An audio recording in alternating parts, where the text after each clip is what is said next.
Hey everyone, it's Monica. Welcome back to Homeschool Voices. In today's video, I'm going to talk about how solid reading skills in early elementary predict success later in life.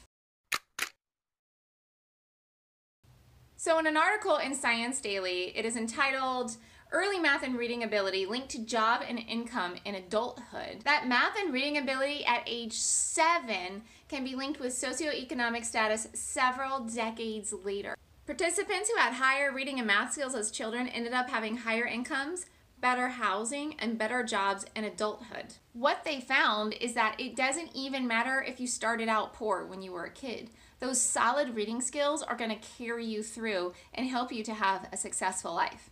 So what is the one thing that you can do to help ensure that your kids are happy and successful? And by successful, I mean that they can pay for all the things that they need and they're going to be reasonably comfortable in life.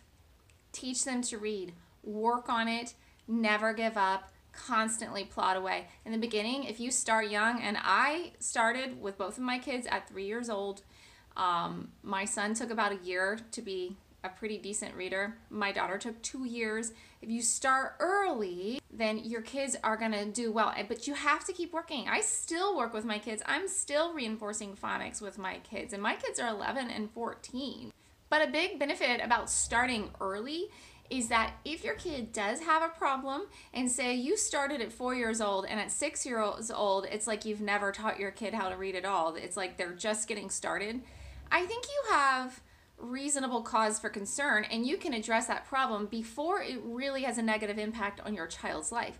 Whereas if you're addressing the problem at 10, 11, or 12 years old, that may have a negative impact on your child's life. So how do you do it? Well, you want to make it fun if possible, but do not let that stand in your way. If you're not super creative, super energetic, and you just want to get through some lessons, whatever you need to do to make it happen is what you need to do. But make sure that you're teaching reading. But some ideas to make it fun. Well, you could label things all over the house. A lot of people do this.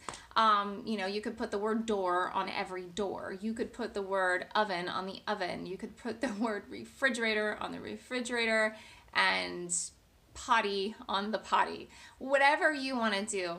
Another thing that I used to do with my kids was I would get a book. We read a lot too.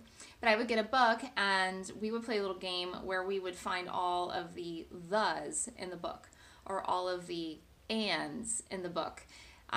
So they learn to recognize some sight words like that. You can also do a thing where you teach certain phonics lessons, maybe one a day or one a week, A says ah or whatever. The more that they can get those phonics in their brain, a lot of kids will actually start piecing words together if they know those phonics. I use the Ordinary Parent's Guide to Teaching Reading to teach my kids, and it worked well. I wouldn't say it was the most fun thing in the world, but it worked. And I have also heard really good things about teach your child to read in 100 easy lessons. So maybe check one of those out. And then if you do a Google search or you do a DuckDuckGo search, you're going to find a million good ideas for ways to make it fun. But just start teaching. There's no reason not to start teaching reading skills at 3, especially if you're just making it fun. Why not? Another really important thing about learning to read is you have to make reading an atmosphere in the home, because it's not really just learning to read. It's once they learn to read, they need to become avid readers, and that's how they become strong readers. And your kids need to see you read. Even if you're faking it for 10 minutes a day, have them see you read. Listen to audiobooks in the car. That does count.